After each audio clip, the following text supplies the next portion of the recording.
Due to the beautiful coloration, rainbow fish have become increasingly popular in the aquarium hobby over the past few years, with the gorgeous orange Bozeman rainbow fish and the beautiful blues that come out in the blue or turquoise Lake Tubu rainbow fish. But there is also another rainbow fish out there that's equally as beautiful as those, and that is the Susii Rainbowfish. So let's take a look at the Susii Rainbowfish and see what you have to do so it thrives in the home aquarium.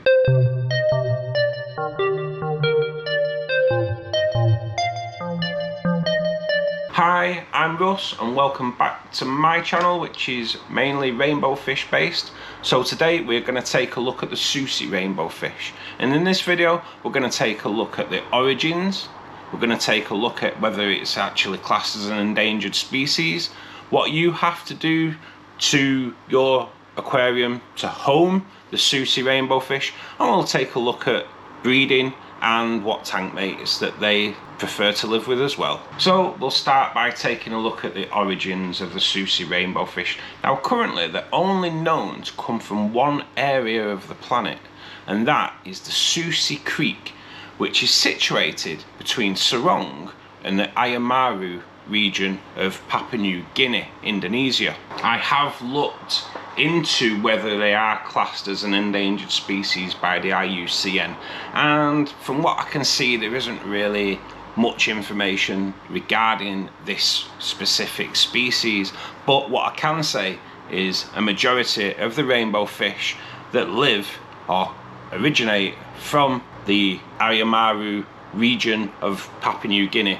they are pretty much all classed as endangered. So I think really it'd be a safe bet to say that the Susii Rainbowfish would be classed as endangered by the IUCN. They are known to grow from up to 3 to 4 inches, and that is what, 7 to 10 centimeters, where males will grow slightly bigger than the females. They do prefer to be kept in groups of 6+, so that leads us nicely into the tank setup. Now I would look at an aquarium no smaller than 4 foot in length, with plenty of open spaces for the rainbow fish to swim. They are quite a powerful fish and they do like to swim quite fast, so open spaces is a must. I would also look at introducing live plants into the aquarium. Live plants offer so much more than just aesthetics. They will keep the water clean, and they will offer the Susii Rainbowfish a place to hide if they feel like they need to retreat from the front of the aquarium. They will prefer to have crystal clear water, so a good quality canister filter would be advised, or a sump filter. They do like to have plenty of oxygen in the water, so it is advised to keep an air pump running 24 hours a day, and there is no in particular lighting requirements. So lights aren't really needed for the rainbow fish, but they are needed for the plants, so that happy medium is definitely something that you need to take into account. As for water parameter, it will tolerate quite a wide range, so it will take pH of 6 to 8, a GH of 75 up to 300 parts per million, and a KH up to 20, with temperatures of 68 to 85 degrees Fahrenheit, which is 20 to 30 degrees Celsius. They are omnivores, which means they will take meat and plant matter in the diet. In the wild, they will feed on leaves, grubs that fall into the water, insects, crustaceans, so it's good to try and replicate that diet as much as possible with maybe a good quality dried food like the fluval bug bites, and even then introduce the frozen foods of bloodworm and daphnia, and if you can get hold of live bloodworm, live daphnia, live brine shrimp, it's always great to put those into the diet as well, because it will keep them really healthy and them colours will pop. Because the colour of the Susii Rainbowfish is something that's absolutely stunning.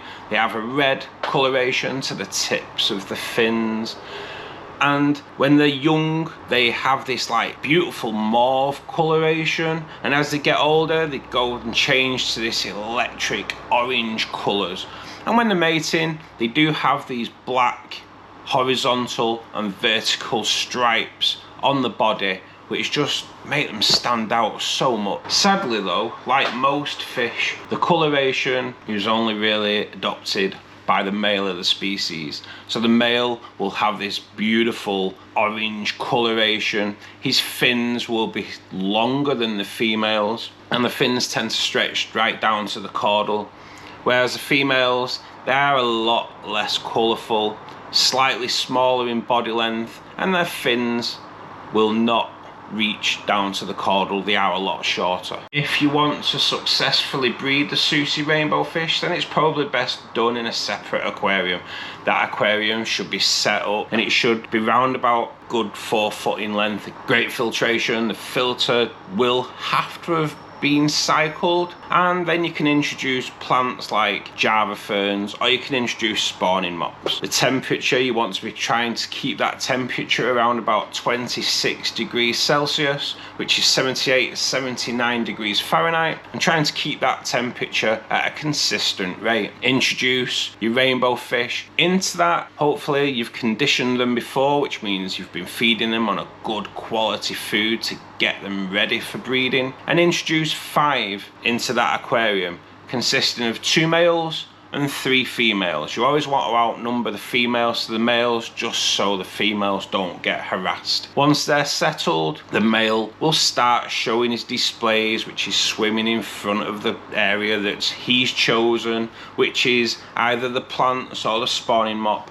And over time the females will be attracted into the area, and he will gently push her into the plants or the spawning mop, and she will continuously drop eggs over the next week, even months.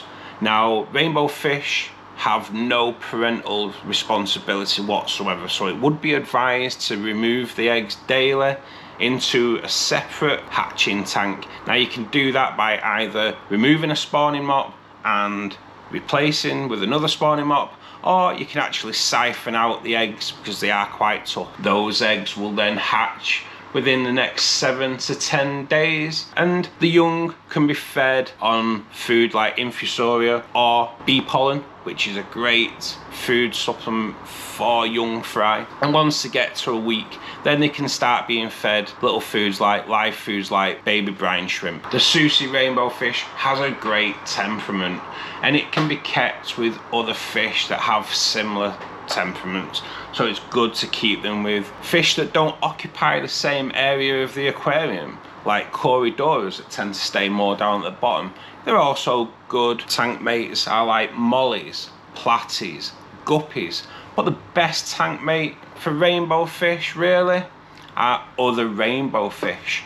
Other rainbow fish such as the dwarf neon rainbow fish. That's a spectacular species, and if you want to know more about that fish, then watch this video next, and I will see you there. Thank you for watching. Bye now.